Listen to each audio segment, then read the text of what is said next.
The Subcommittee on the Interior, Energy, and the Environment will come to order. Without objection, the Chair is authorized to declare a recess at any time. Without objection, we're going to allow Mr. Clay to sit in, a member of the full committee, to participate in this subcommittee. Without objection, so ordered.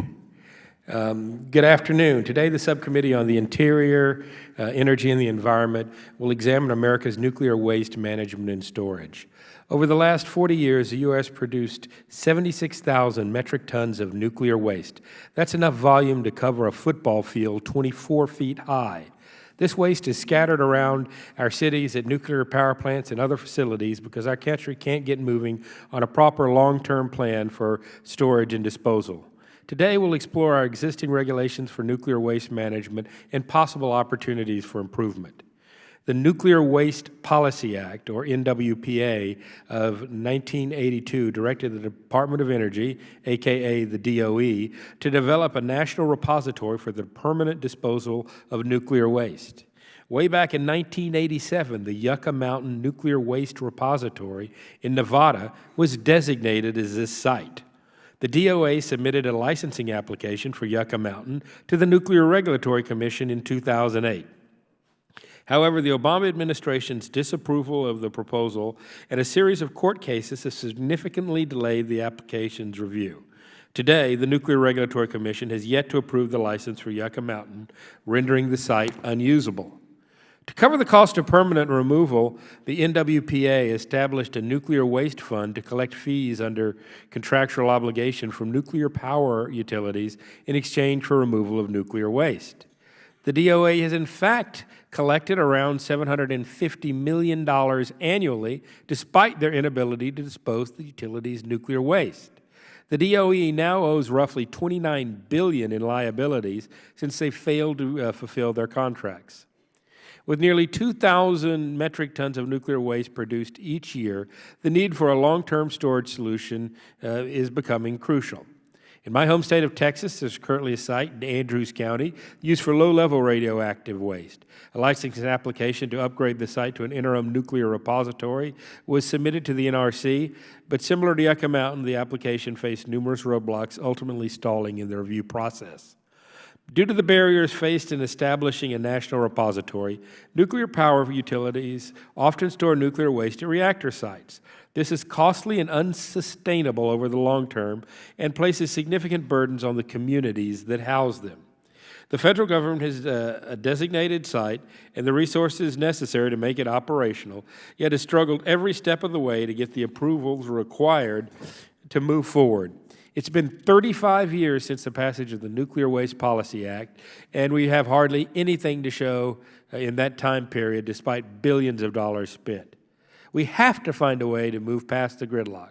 I look forward to hearing ideas and suggestions from our panel, and I'm hopeful the committee can create solutions to improve the management and storage of America's nuclear waste.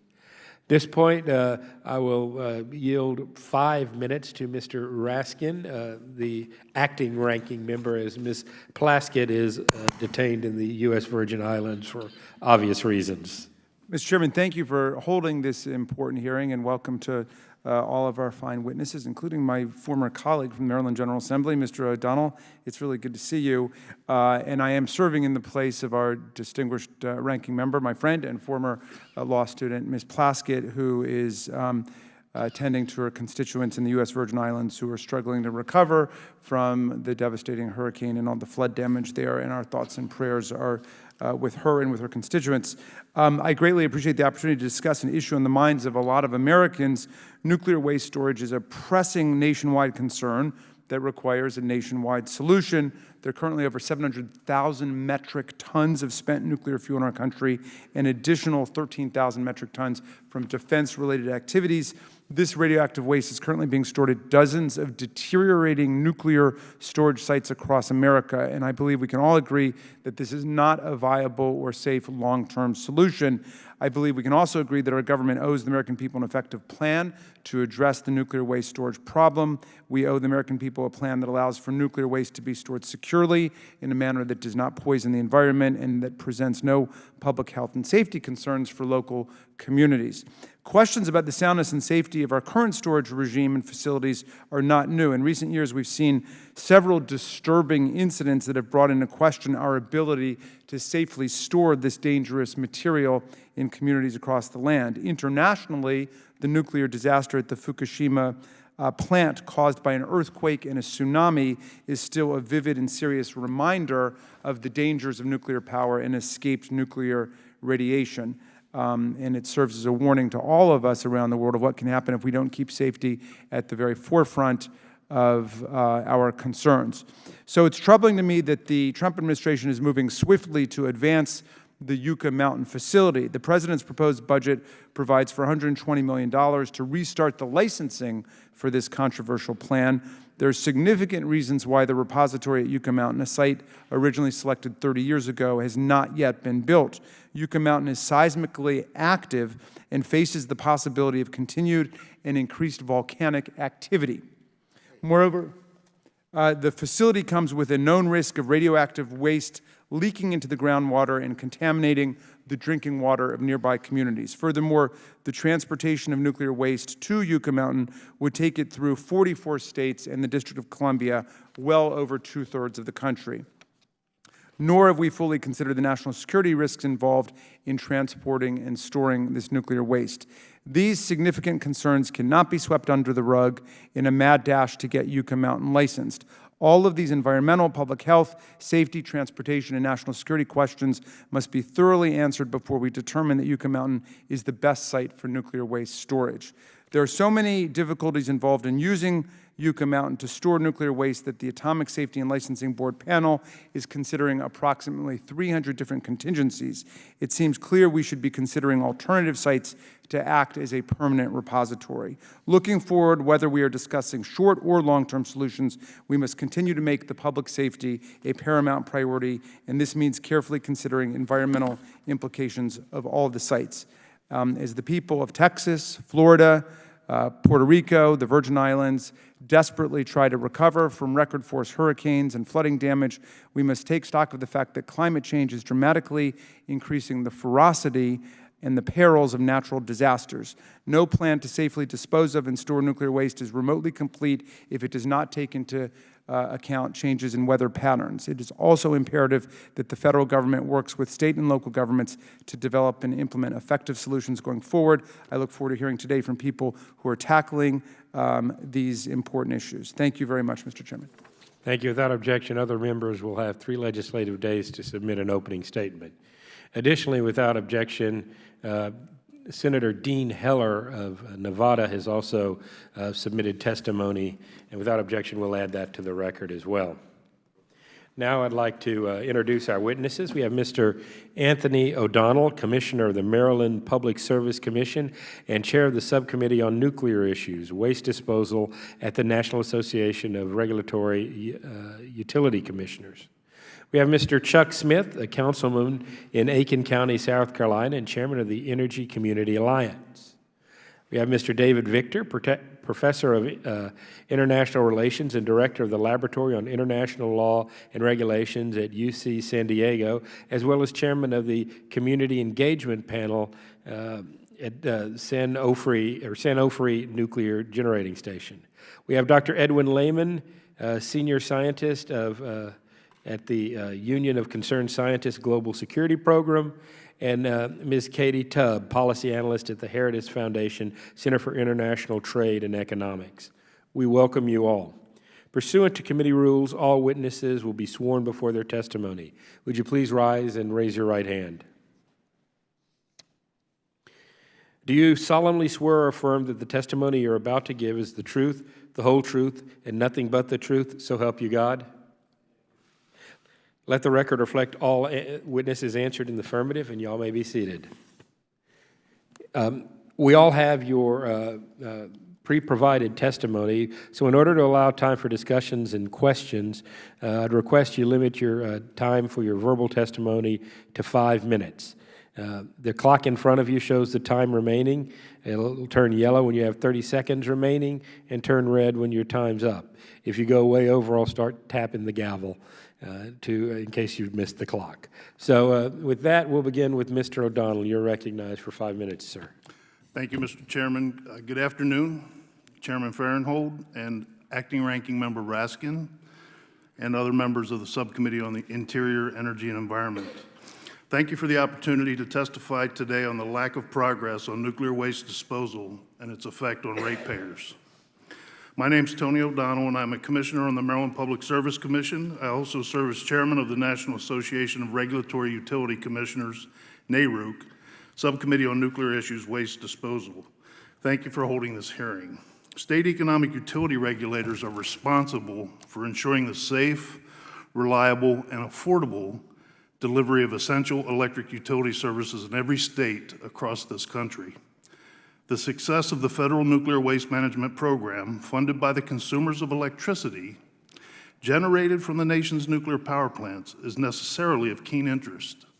Both NARUC and its member commissions have dedicated a tremendous amount of time and resources to ensure that electricity consumers receive the services they have paid for.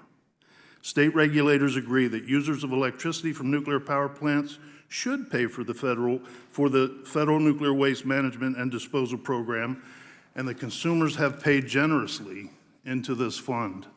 Since 1982, more than $40 billion in direct payments and interest have been paid into the U.S. Nuclear Waste Fund.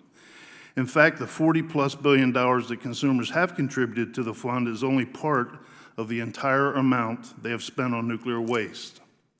First, consumers have paid for the original waste storage at facilities through their rates. Secondly, they paid into the Nuclear Waste Fund, as I just mentioned. Third, consumers paid to re-rack or consolidate used fuel pools through their rates because the federal government failed to remove the waste by the statutory deadline. Fourth, they had to pay for on-site, out-of-pool, dry cask storage through rates, again, due to federal failure. Finally, consumers paid a fifth time through taxes paid for the Judgment Fund, disbursements to cover damages caused by the failure of the Federal Nuclear Waste Program. With respect to the Judgment Fund, taxpayers from every state, even those whose utilities have no stake in nuclear-generated electricity, continue to fund court-awarded damages from the Department of Justice Judgment Fund for DOE's partial breach of its contracts with electric companies that required DOE to remove the used nuclear fuel. According to a September 2014 DOE audit report, $4.5 billion in damages have already been paid as a result of the federal government inaction. DOE estimates the total liability for the federal government will be about $27 billion, subject to check, maybe it's $29 billion, but that estimate includes the unrealistic assumption that the department can begin to accept used nuclear fuel by 2021. Industry estimates almost double that projection. Even former President Obama's Blue Ribbon Commission estimated that every year of delay in accepting used nuclear fuel will increase this liability by approximately $500 million. Yet for those billions so far, ratepayers and the country have nothing to show for it. The federal government missed its statutorily mandated deadline to start accepting nuclear waste in 1998. In the 1990s and early 2000s, at least the program had shown progress, notwithstanding the missed deadline. However, since that time, efforts to block funding for a geological disposal of nuclear waste at Yucca Mountain, as well as the U.S. Department of Energy's unlawful refusal to support the project's licensing application, has kept the country in the exact same situation we occupied 30 years ago when Congress decided, I reiterate, Congress decided that Yucca Mountain should be the first site considered for the United States permanent repository. The United States needs and consumers have paid for a permanent storage solution and nothing less. To put it bluntly, the states and localities have the federal government's waste and the federal government has our money. Thank you again, Mr. Chairman, for the opportunity to be part of this critical discussion. Thank you very much. Mr. Smith, Chairman Farenthold and members of could you turn your microphone on, please, sir? thank you for inviting me to testify today, ensuring that the perspective of the local communities that host the government's defense nuclear waste facilities is represented. I am Chuck Smith, council member of Aiken County, South Carolina, board member of the SRS Community Reuse Organization, and chairman of Energy Communities Alliance.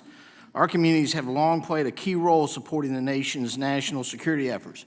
Indulge me, please. I have 2 canisters of high-level waste from different locations.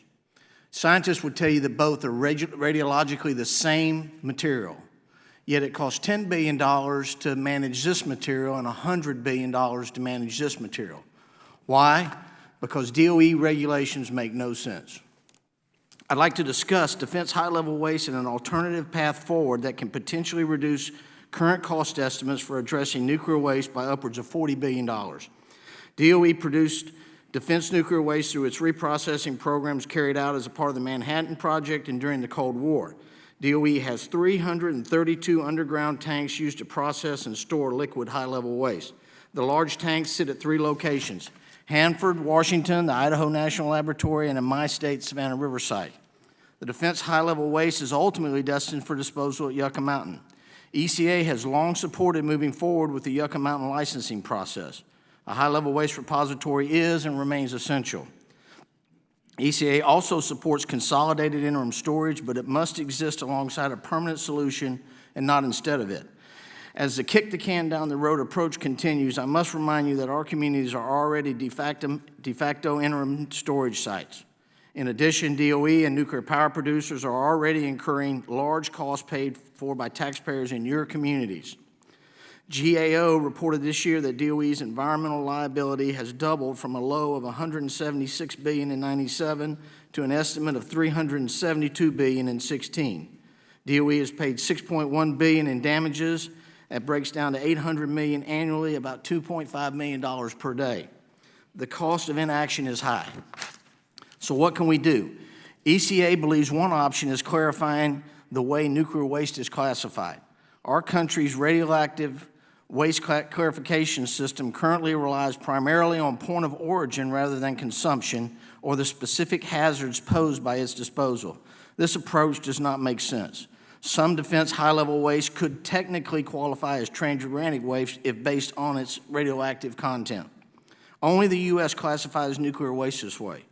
Just this month, ECA released a white paper outlining 5 near-term actions we believe can help DOE cut years of operation, reduce the size and duration of storage facilities needed before a high-level waste repository is available, accelerate waste tank retrieval and closures, and as I mentioned earlier, realize savings of more than $40 billion. Our first 2 recommendations reflect a 2-pronged approach. First, DOE should revise its Order 435.1 to clarify that waste will be managed and disposed of according to characteristics rather than origin. DOE already has the authority to do this under the Atomic Energy Act. Congress should eventually provide statutory clarification to codify any clarification and reduce the chances it will shift over time along with politics and new administrations. However, any legislative language should support DOE's efforts and not get ahead of them. My community has started to develop its own legislative language, but we need to ensure that resources are available for local and state representatives around each impacted site to engage with their constituents, state policymakers, and congressional delegations to provide education and build support. Our next 2 recommendations deal with WIPP. DOE must begin working with the state of New Mexico on a permit modification for WIPP to allow some of the tank waste currently classified as high-level waste to go to WIPP if it meets waste acceptance criteria. This could allow 2,300 canisters of waste at Savannah River that are already destined to safely go to WIPP rather than sit on site waiting for a high-level repository to be operational.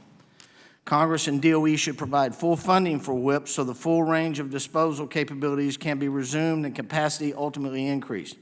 And finally, DOE should begin to work on pilot projects and policy options to better understand alternative approaches. This includes considering how best to utilize private facilities such as WCS in Texas. Again, I caution it is imperative that DOE enter into discussions as early as possible with host communities and states to ensure there is a full understanding of the risk and benefits of any proposal. Impacted stakeholders must have the resources and opportunities necessary to participate in planning and provide feedback in the policymaking process. For many communities, trust in DOE has eroded over time, and transparency is paramount to our community's ability to support DOE decisions.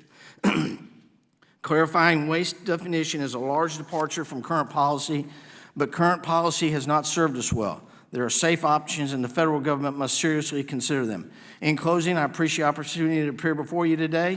I did bring copies of our report. ECA calls on you to support our communities and the country to move forward using science-based, not politically science-based decision. We need to stop spending millions of taxpayers' dollars or fines rather than progress.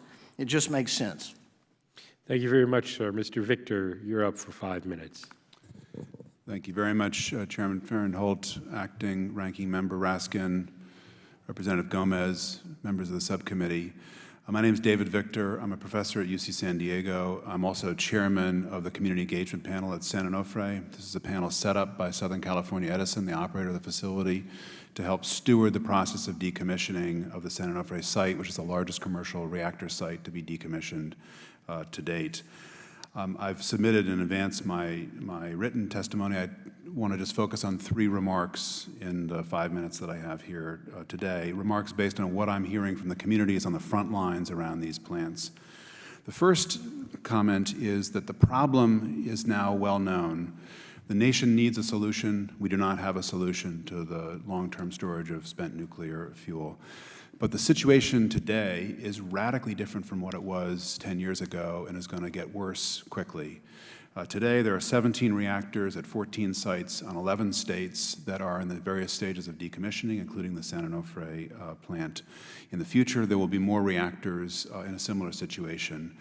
At these sites, the visibility and the problems associated with the lack of a solution to the spent nuclear fuel problem are much more visible, because at an operating site, there's always fuel on site in the reactor core, in pools, on site at cask storage. In a decommissioned site, the situation is totally different, and the deal that the communities expect is that when the plants are removed and the benefits from that plant are removed, that the spent fuel will be removed as well, and that deal is not being fulfilled. The second of the 3 comments I'd like to make concerns Yucca Mountain. I understand that a lot of the politics around this issue in Washington are focused on Yucca Mountain. What I'm hearing from people on the front lines is very different. There's attention to Yucca Mountain, but there's much more attention to consolidated interim storage or monitorable and retrievable storage, such as the sites mentioned in West Texas, another site in eastern New Mexico near the WIPP facility, and perhaps other sites in the future. Over the last 3 years, our panel has spent a lot of time on this issue, and what we have learned is that it's important to view consolidated interim storage as a complement to Yucca Mountain. I understand that politically they can be complements, but the role of these interim facilities in helping get spent fuel out of these communities quickly is vital, because even with a restart at Yucca Mountain, there are going to be many delays. It's going to take a long time, and interim storage is a much more rapid response option. In my testimony, I cite some of the work that's been done on the economics. Interim storage, in addition, helps save money when developed in tandem with Yucca Mountain or other permanent storage facilities. It also gives us more options as a country, so that if one option doesn't work, or if there are political troubles, the entire country is not held up by those difficulties, as we have seen in the debate over the last few decades. We have spent more time on this issue around the San Onofre communities than any other topic that our panel looks at, and the number one ask from those communities is to help accelerate an overall strategy that involves permanent repositories as well as consolidated interim storage. The third and last comment I'd like to make concerns all the progress that has been made in Washington and to some degree in the arms of the federal government around the possibilities of restarting Yucca and around making consolidated storage a reality. It's really striking how much has happened in the last few years and how much in particular this body has done on the legislative front. Maybe not quite as much progress over in the Senate yet, but we can hope. I think the bill that's working its way through here is a big step forward, but it's a first step. And additional work is needed, and I'd like to highlight 2 areas where we have learned about additional work that will be essential. One of those areas concerns the order with which spent fuel is removed from sites and sent to an interim storage facility or a permanent repository. Current procedures are ambiguous about this, but seem to envision a scenario where the oldest fuel will be taken first from lots of different sites around the country.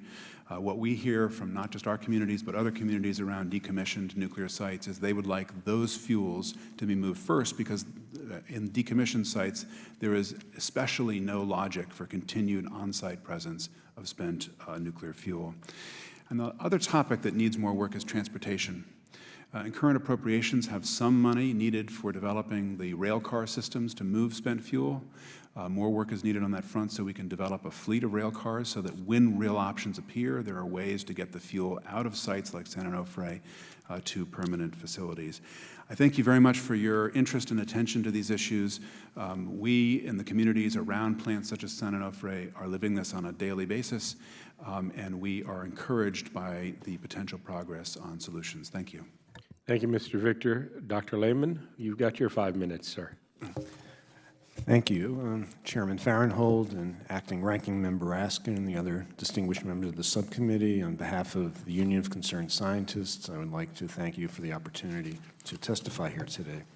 And before I begin, I would just like to extend our sympathies and best wishes for a swift and full recovery to the people of Texas, the U.S. Virgin Islands, and all the other areas that have been so deeply affected by Harvey, Irma, and Maria.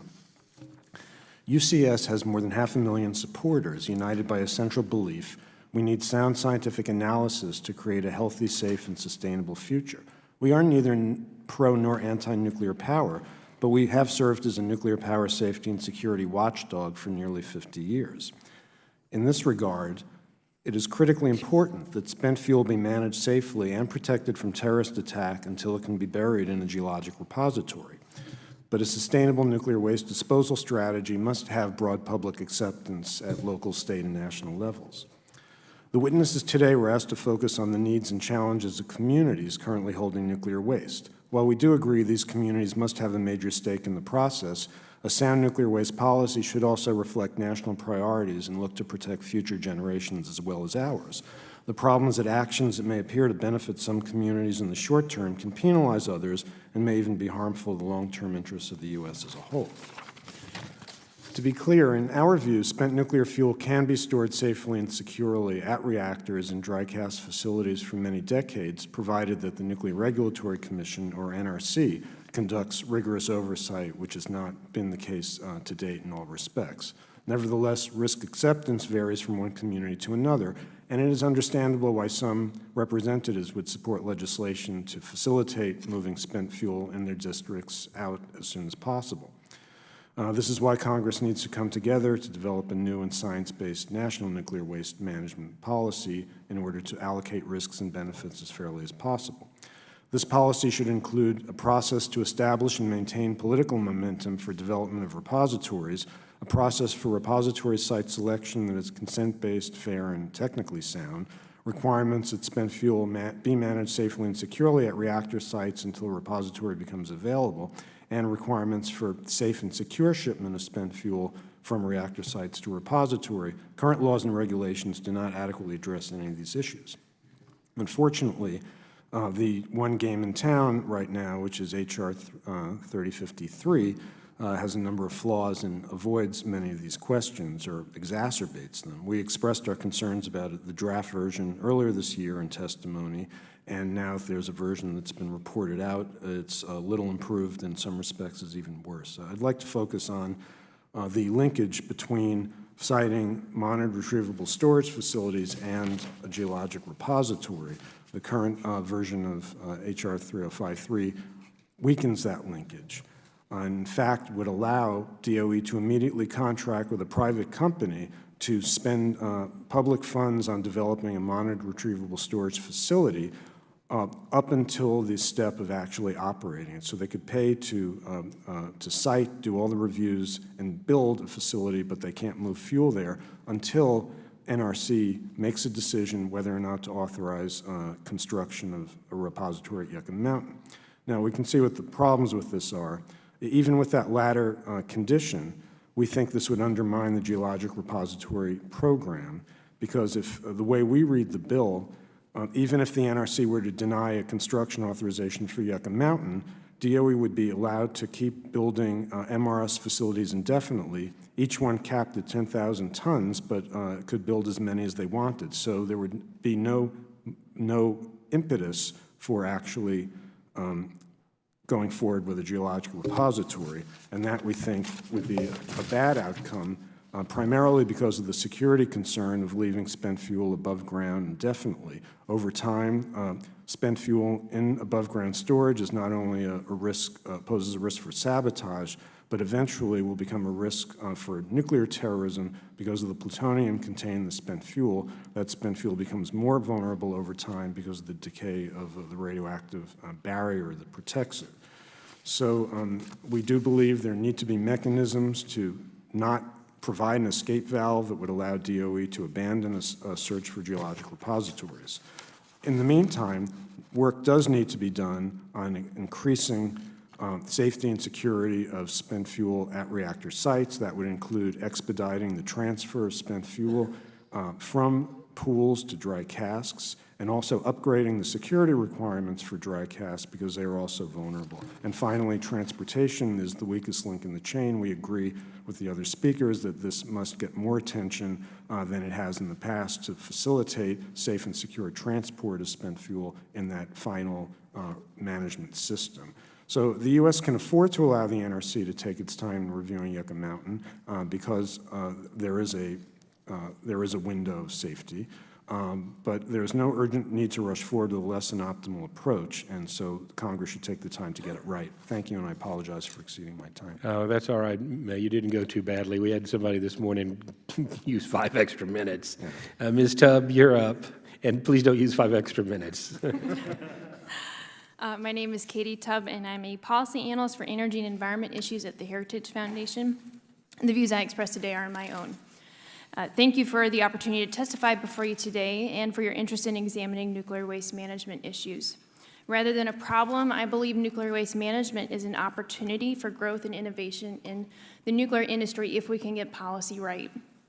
As requested, I hope to briefly cover how we got to the current dysfunction, the consequences of stalled action, particularly to taxpayers, and where we are on the issue today.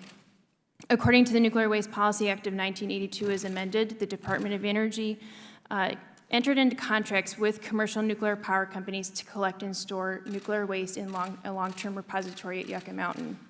It was required to begin collecting waste by 1998.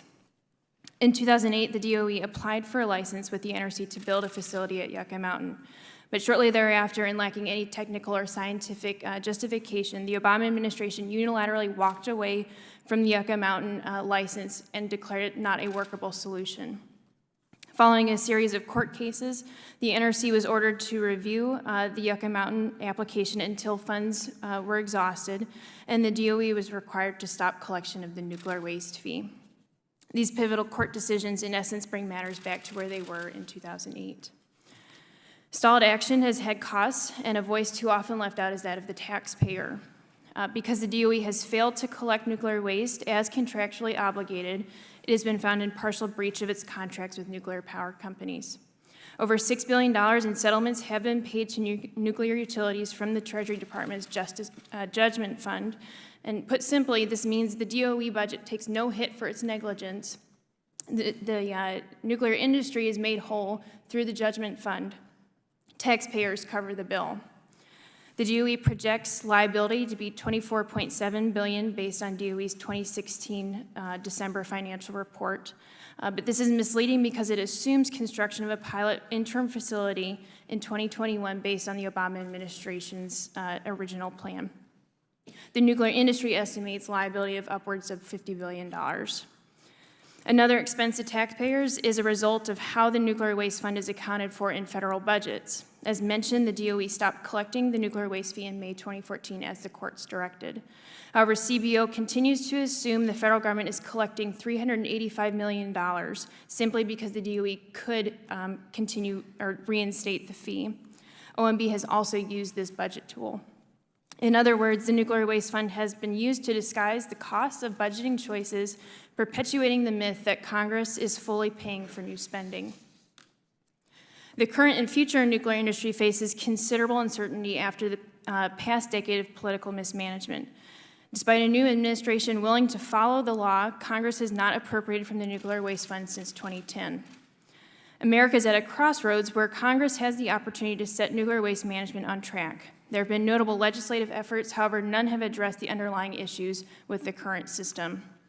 First, responsibility for nuclear waste management ought to belong with nuclear power operators as an aspect of commercial nuclear power generation, in the same way that other industries such as healthcare, mining, manufacturing, farming, all take care of their own waste streams. If waste management were a dynamic part of a utility's bottom line, the nuclear industry would naturally be interested not only in efficient nuclear waste disposal, but also cost-effective pre-disposal decisions, such as interim storage options, fuel types, and reactor technologies. When nuclear power companies are responsible for waste management, regulatory agencies can be seen exactly as that. Disinterested regulatory agencies interested in protecting health and safety.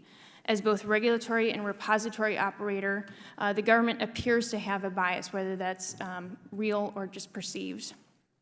Further, a potential host community can then be a truly equal partner in negotiations with the industry, rather than an inferior party submitting to the federal government in a David-Goliath battle to locate a repository.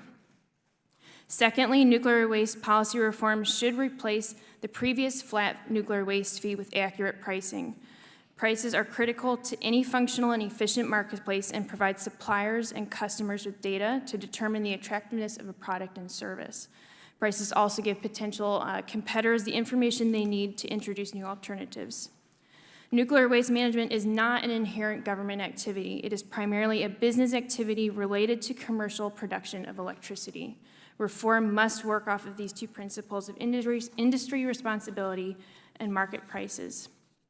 It also must recognize that a long-term geologic repository is needed, and that in order to progress with Yucca Mountain, the state of Nevada must have more say in the matter. I think a possible way forward is to treat existing waste under the political realities of the Nuclear Waste Policy Act and to approach new waste under a market-based policy. At the very least, Congress needs to provide enough funding for the DOE and NRC to complete the license review of Yucca Mountain. Finishing the review merely brings all the information together for Congress, Nevada, and the industry to make prudent decisions about the next steps. Thank you for giving me 38 extra seconds. You are very welcome. We'll now proceed with questions. Since I will be staying through the whole hearing, I'll reserve my questions to bat cleanup. So we'll start first with the gentleman from Kentucky. Thank you, Mr. Chairman. It's my understanding that taxpayers across the country have already paid over $6 billion in damages because the federal government has failed to honor its commitment to remove spent fuel from nuclear reactors around the country. Additionally, it's estimated that the final tab that taxpayers are responsible for could rise to $30 billion.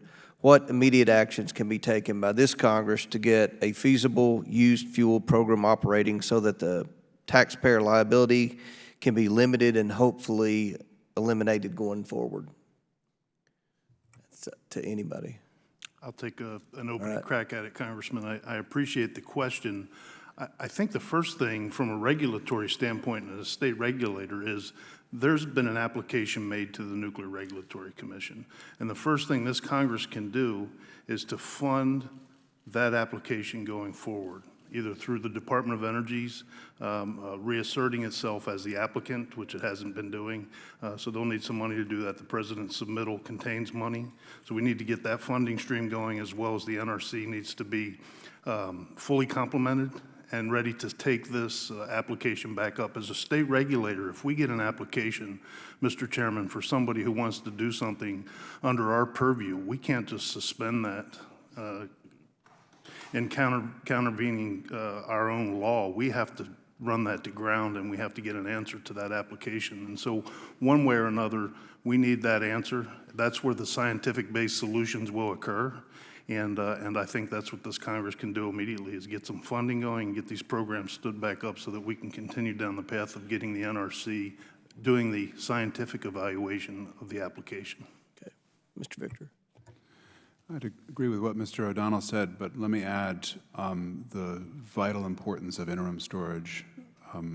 Recognize Representative Issa. He and the congressional delegation in California have spent a lot of time with us around this.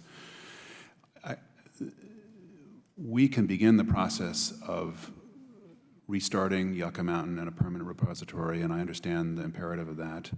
But there's also a very large cost savings that comes from not storing spent fuel at lots of sites all around the country, but at a smaller number of sites. And so for people who are concerned about the cost of all this, in addition to a variety of other objectives here, interim storage is a vital role to play here, as does a smart, Dr. Lyman pointed to, a smart transportation program so that we can efficiently, once we have places to send it, and ideally as many places as possible so we have competition, an efficient transportation system so that, which is really a DOE responsibility in the end, as well as state and local planning, an efficient transportation system so that we can move as many of these shipments to those facilities as possible.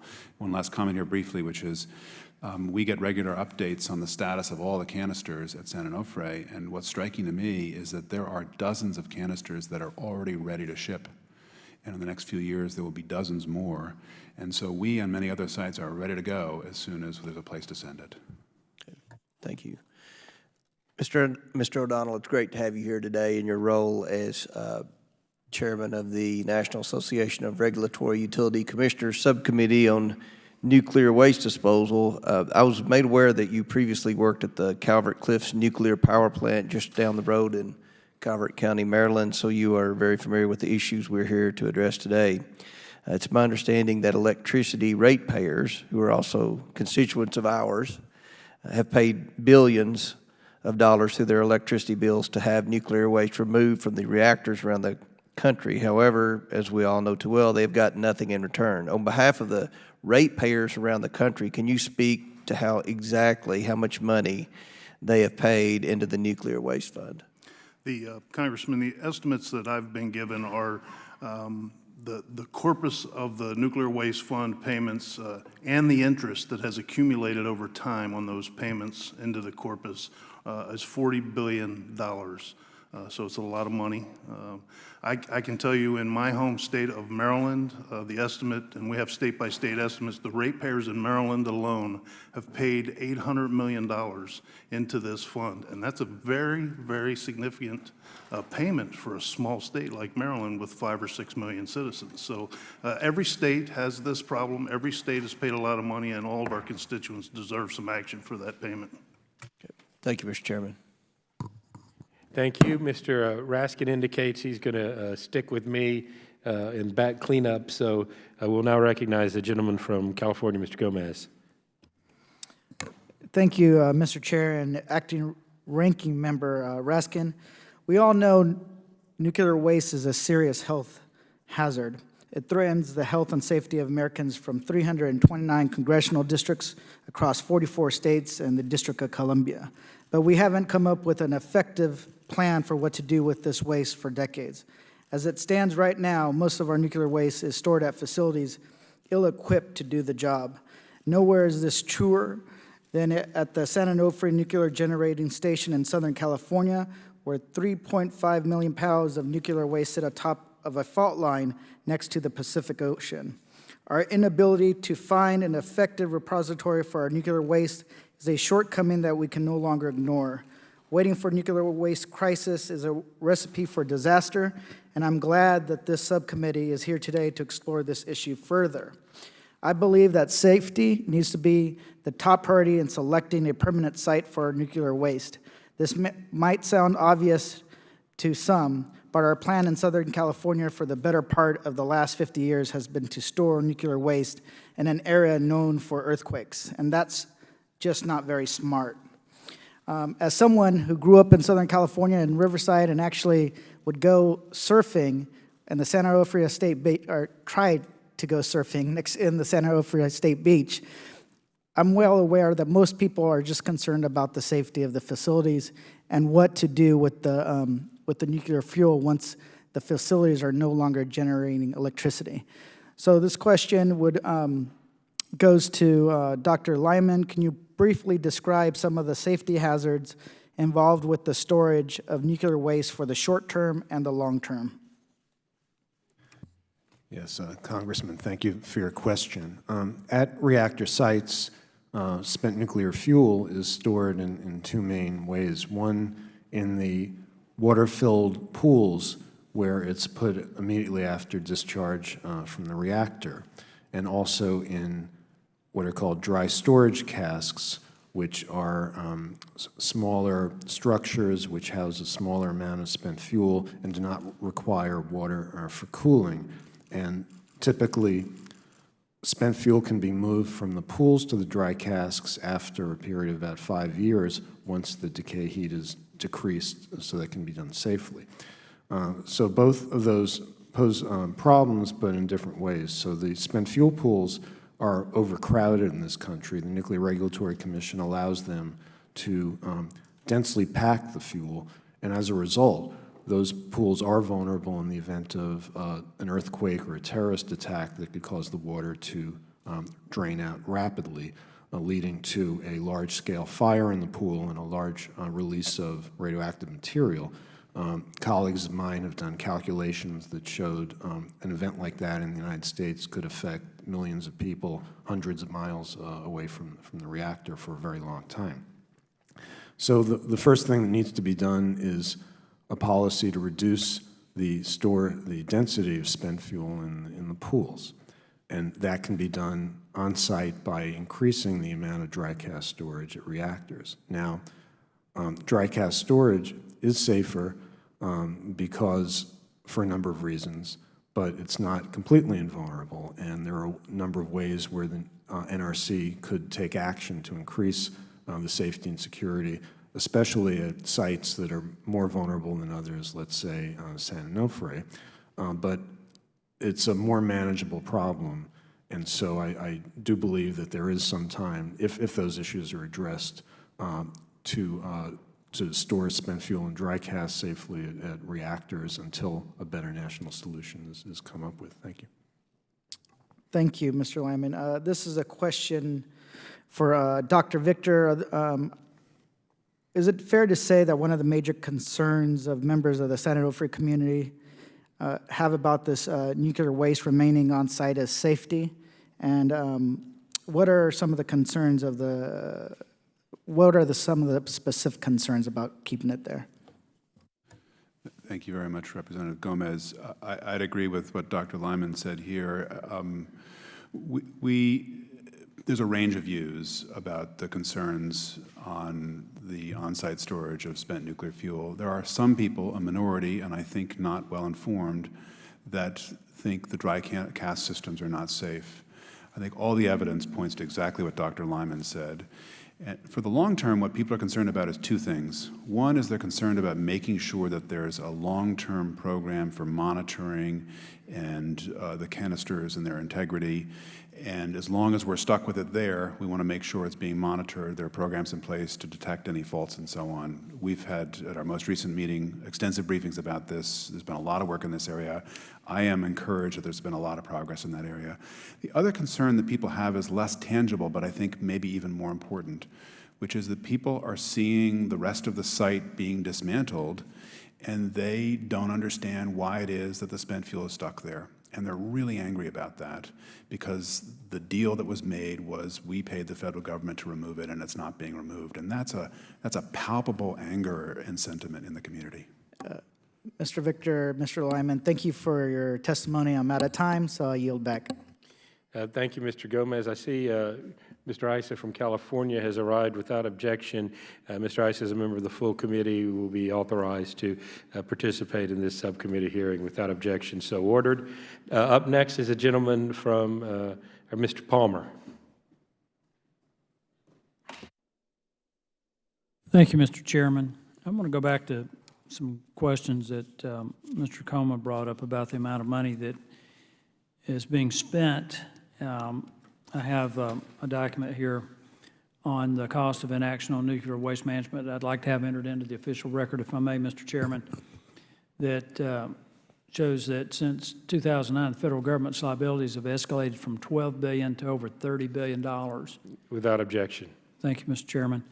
Ms. Tubb, the federal government has spent more than $6 billion on settlements to utilities for the failure to collect nuclear waste, and this amount grows every year. Additionally, the DOE estimates that future liabilities will exceed $25 billion. what will it cost to make Yucca Mountain operational so that taxpayers will not continue to be on the hook for these settlements? The DOE last gave a life cycle cost estimate in 2008. In 2017 numbers, I think that estimates up to $97 billion over 125 years. I'd like to point out, as we're operating in a deficit, that's money we have to borrow.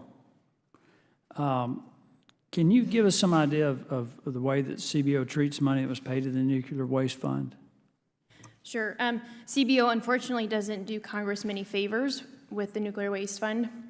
Money comes in as mandatory receipts, and so the fund offsets mandatory spending. It goes out as discretionary appropriations, and so the Nuclear Waste Fund has to compete with other congressional priorities. And so each of these baskets of money is treated under different budgeting rules. It makes it very difficult to either reform the Nuclear Waste Fund, which is the principal mechanism for moving forward with Yucca Mountain or any other plan, and it also makes it very difficult to actually spend money for Yucca Mountain or any other plan.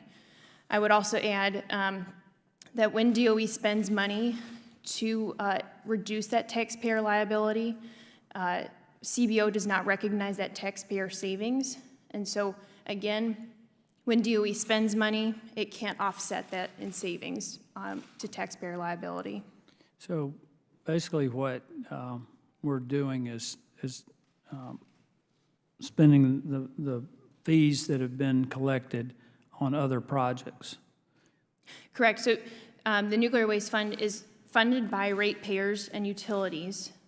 There's no taxpayer contribution to the Nuclear Waste Fund, and yet the Nuclear Waste Fund has to compete with taxpayer priorities based on these budget rules. So to make the taxpayer whole in respect to the Nuclear Waste Fund, Congress at some point will have to appropriate money to make it up, or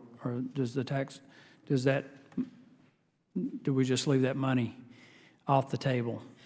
The only way the taxpayer is liable is for paying the Department of Energy's legal fees.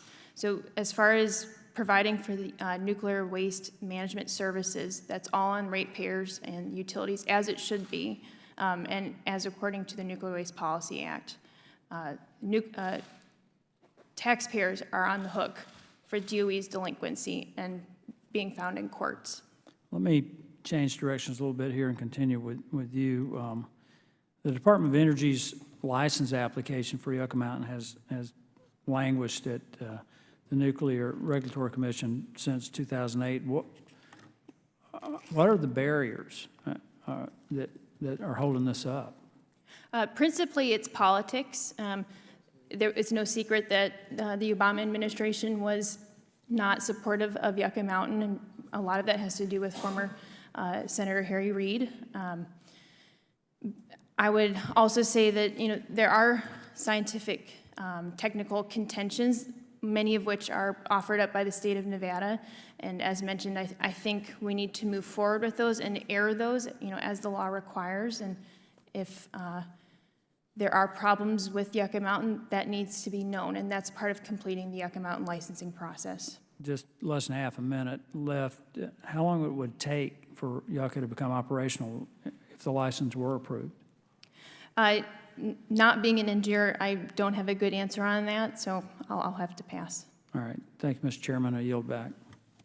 Thank you very much. I've just been informed that votes will be scheduled around 3:15.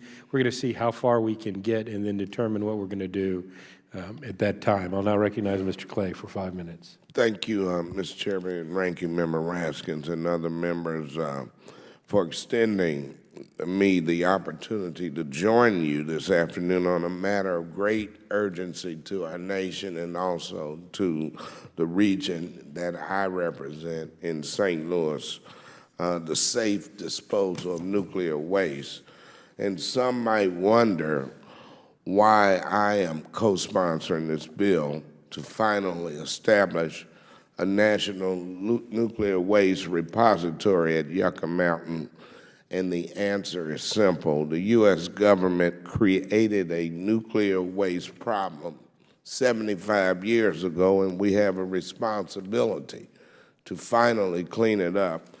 And that long story began in my congressional district. In 1942, the War Department secretly contracted with Mallinckrodt Chemical in St. Louis to enrich yellow cake uranium from the Belgian Congo to fuel the Manhattan Project. That enriched uranium was used to fuel our nation's first atomic bombs created in Los Alamos, New Mexico, and that program, which existed from 1942 to 45, was essential to winning World War II. But the nuclear waste that was generated from the manufacturing of those original atomic bombs and others that would follow forged a curse of radioactive contamination that is still inflicting pain and suffering across this country. And the waste from our nation's nuclear power plants has compounded this problem. In Missouri, several failed attempts to clean up the original nuclear waste caused dangerous radioactive contamination at sites in downtown St. Louis, at Lambert St. Louis International Airport, at Laddie Avenue in North St. Louis County, at Coldwater Creek, which is a tributary that flows into the Mississippi River, and finally, in 1973, approximately 50,000 tons of that same nuclear waste was illegally dumped at Westlake Landfill in Bridgeton, Missouri, and mixed with other debris. That nuclear waste includes radioactive uranium, radioactive thorium, radioactive barium sulfate, and other toxic contaminants. Unbelievably, that radioactive toxic mess dumped illegally at Westlake 44 years ago is held in an unlined limestone landfill near the Missouri River, near a major hospital, near Lambert St. Louis Airport, near schools and interstate highways, and most troubling of all is the appalling fact that 1,000 of my constituents live less than 1 mile away from this illegal nuclear waste dump. And it would be almost impossible to find a dumber, more dangerous, more completely irresponsible place to dump nuclear waste than Westlake Landfill. And if you think this potential environmental disaster couldn't get any worse, you're wrong. For the last 5 years, we have also been dealing with a creeping underground landfill fire at the adjacent Bridgeton Sanitary Landfill, which is owned by Republic Services and is under the supervision of the Missouri Department of Natural Resources. And that underground fire is less than 1,000 feet away from the buried nuclear waste. My friends, the U.S. government created this radioactive mess, and we have a clear and unavoidable responsibility to finally clean it up. That is what opening up the Yucca Mountain Registry repository is all about.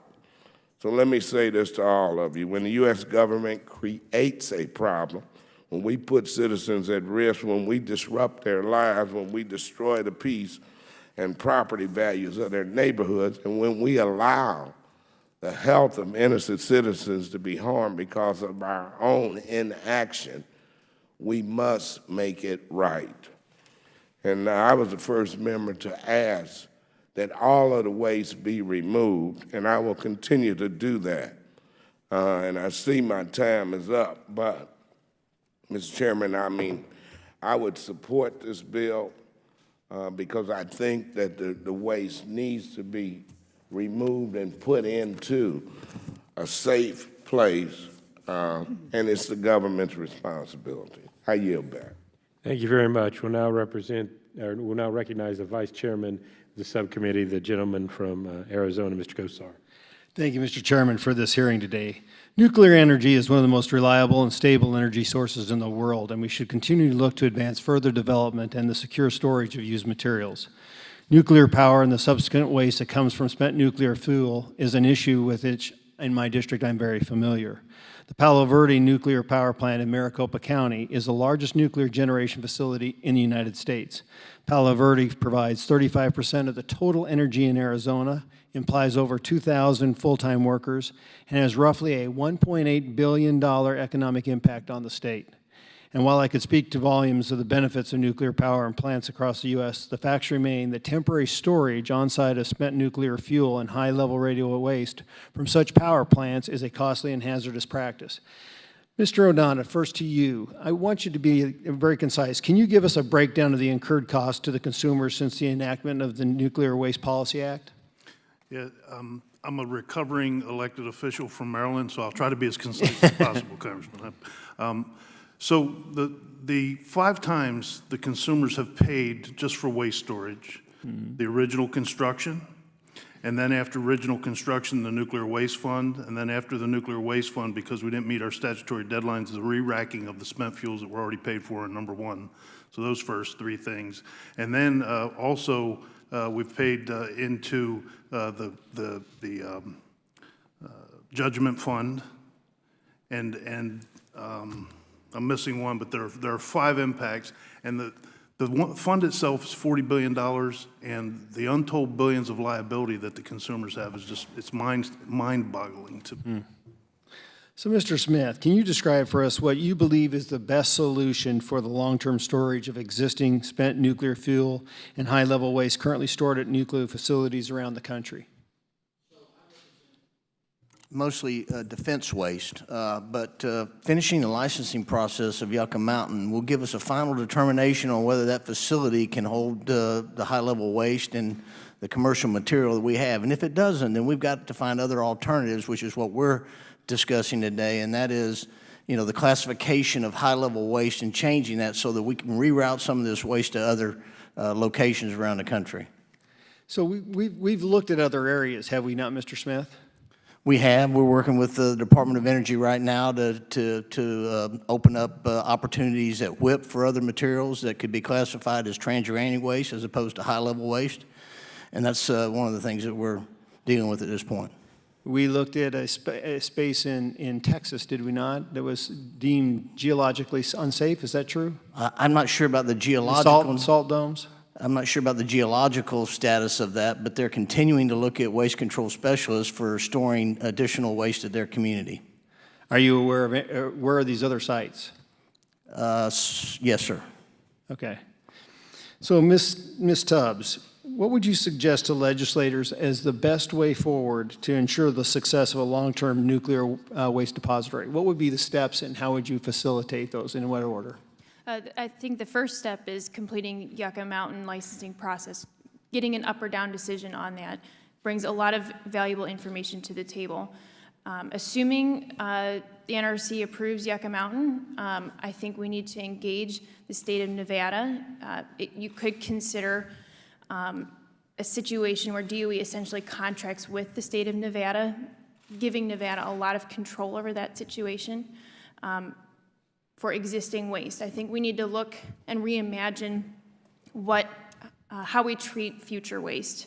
As I talked about, creating market incentives and giving the nuclear waste industry, the nuclear industry, say in how they manage nuclear waste. So a system for existing waste, a system for future waste.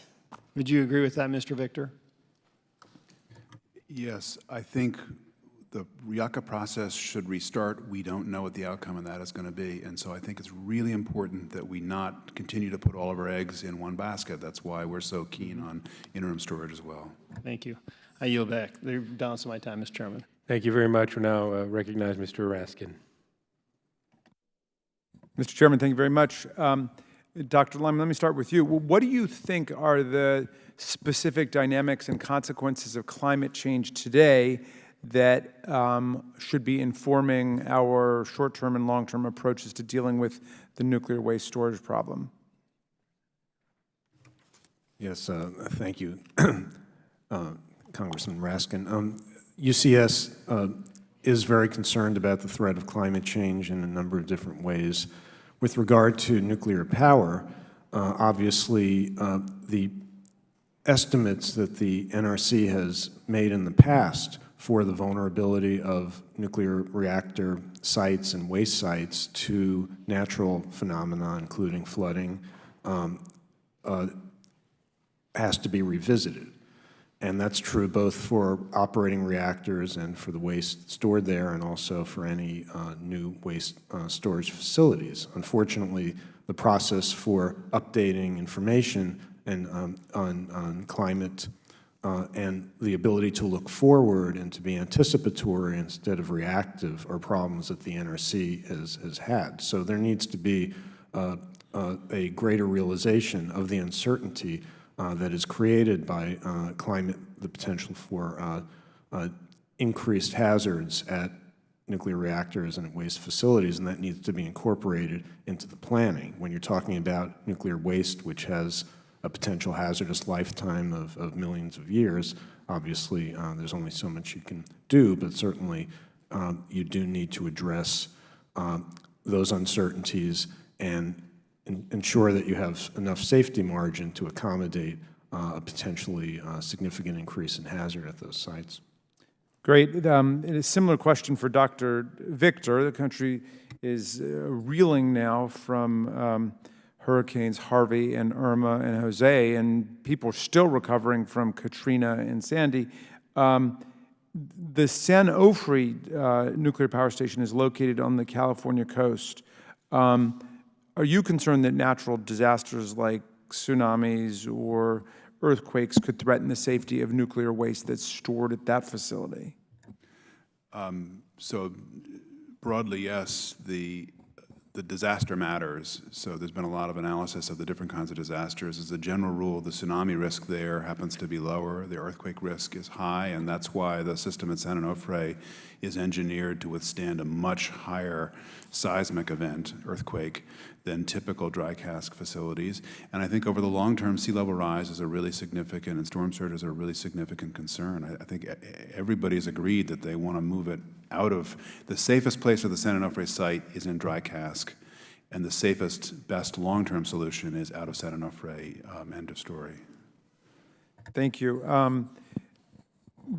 But I've had several conversations with my colleague, Congresswoman Titus from Nevada, who is very interested in this question of consent. And Dr. Lyman, let me come back to you.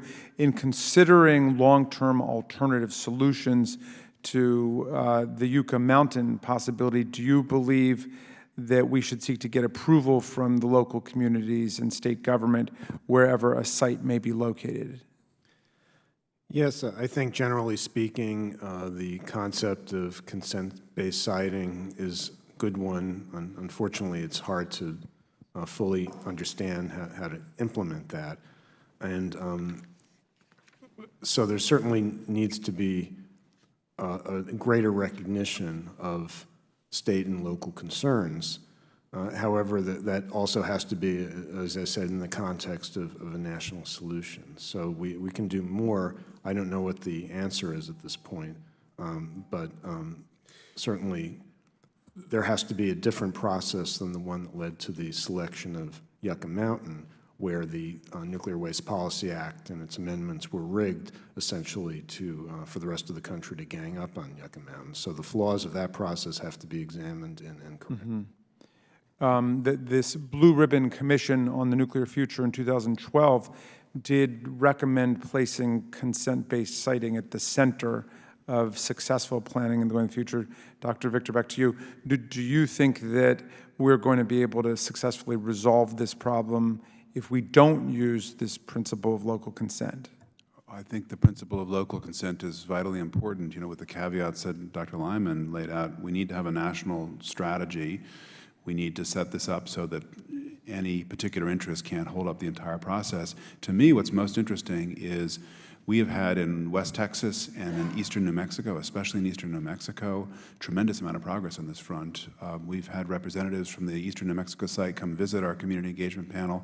There's informed consent about opening that site up, and people are ready. Thank you very much. I yield back, Mr. Chairman.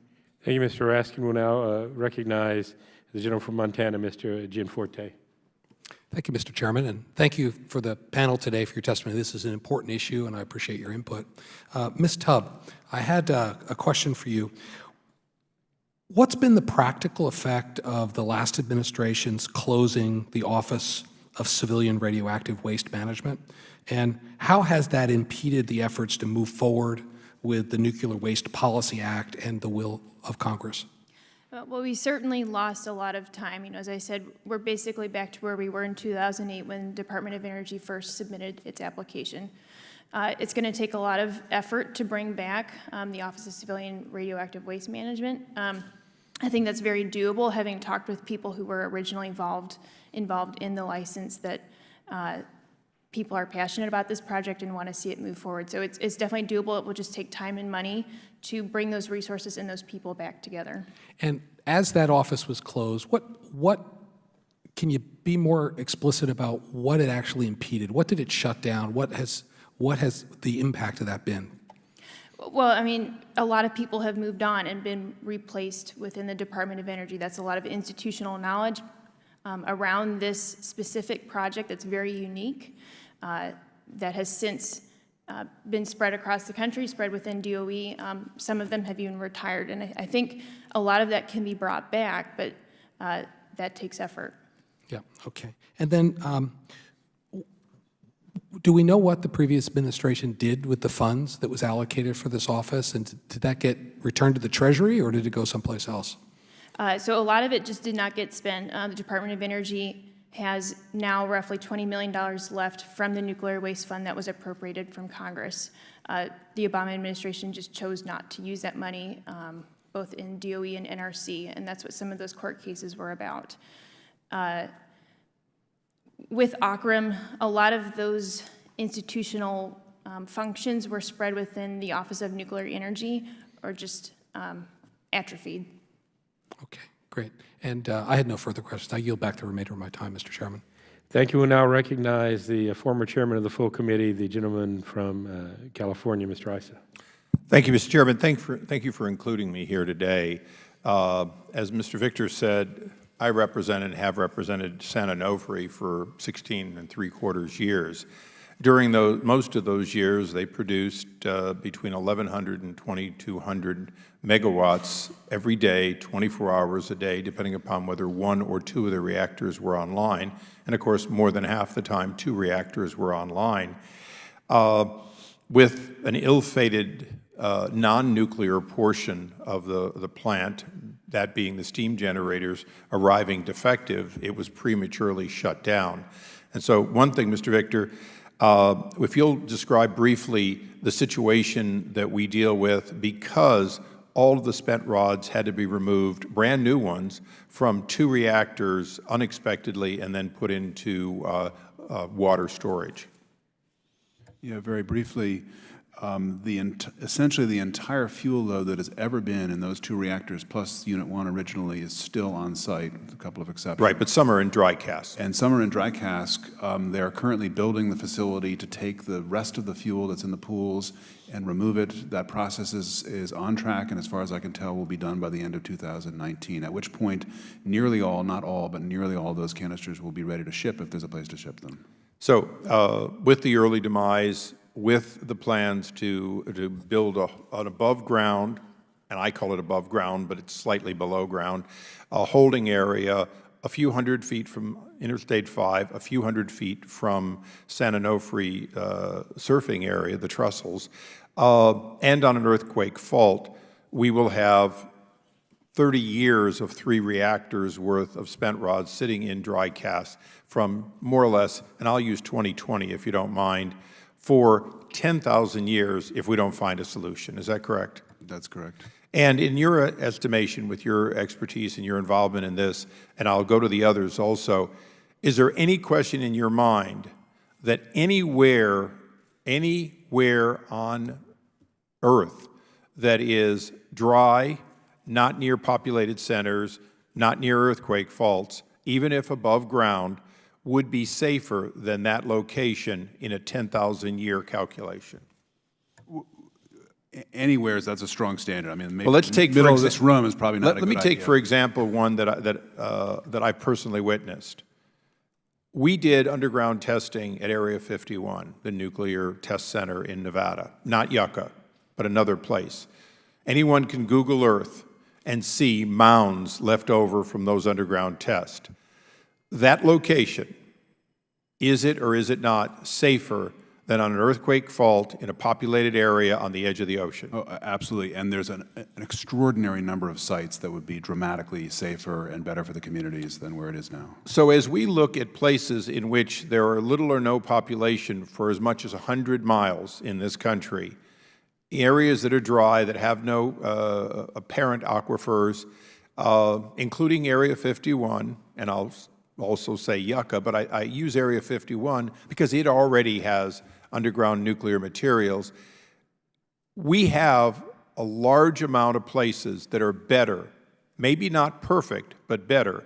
So my question to each of you is, with the current science we have, even Yucca Mountain and all currently proposed interim storage sites, in your opinion, aren't every one of them safer than on the edge of the ocean, whether in Humboldt Bay, Diablo Canyon, or San Onofre, where we have a total of 5 reactors, 3 are offline, 2 more will go offline? And I'll start with Ms. Tubbs. It certainly sounds like that to me. I'm not a nuclear engineer, but I would say likely. Doctor? Yes, well, not We're not exactly. looking for perfect. No, I'm just I know. asking the question of better. Yeah, I realize that. And just on the record, of course, there are aquifers at the Yucca Mountain site. In fact, when I went to the Is the see water as tunnel- close as it is at San Onofre? No, but it is, it's not completely dry. And so it's a subtle, there are issues.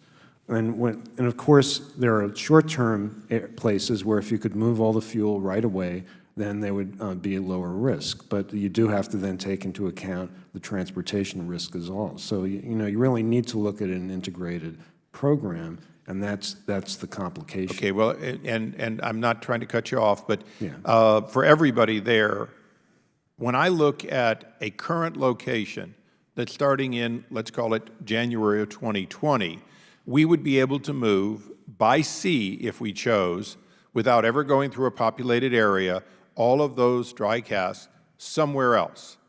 From the moment it gets onto a barge, in my estimation, it is safer than where it is. Is there anyone that disagrees that there aren't a number of places inherently safer starting in 2020, and it would be reckless to leave them in the least safe place that one could describe, on an earthquake fault, in a populated area, between an interstate and the ocean? Mr. Victor. No, I completely agree. There are a lot of places that would be a lot smarter, and to me what's striking is I can understand why people are concerned about permanent repositories and making sure that the science is done properly there, and that takes time. But these interim facilities are now getting geared up, and I think that's a crucial part of this. Mr. Smith.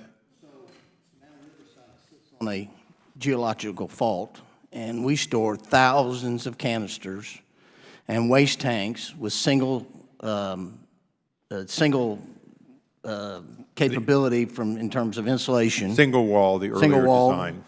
Insulation, and we're now double stacking canisters. And while we do what I consider a very safe job, as time moves on, that's going to become much more problematic to my community. So I certainly think they're a geological repository, and if you've ever been to Yucca Mountain, it certainly seems to be the best fit for that material.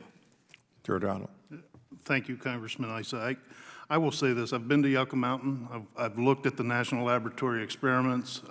I've witnessed it with my own eyes, and I can tell you that every part of my nuclear-trained background and mind tells me that if you can't do it there, you're going to have a hard time finding any place to have a deep geological repository in this country. You have to be able to do it there, and I think we've proven that by the national laboratories.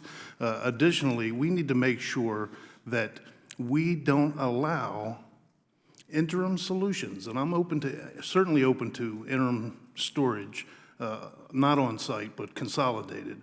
But we have to make sure that that doesn't become the new bottleneck simply kicked down the road for the next generation to solve. Because, sir, I have to tell you, I honestly believe that we have a moral imperative to solve this problem and solve it now. And that begins with both short-term solutions and long-term solutions, permanent solutions at a repository. Thank you. Mr. Chairman, if I can close briefly with a short statement.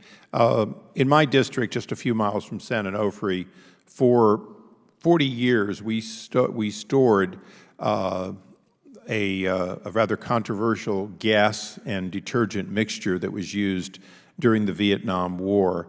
And that was brought in by regular trucks, and it was shipped in and out.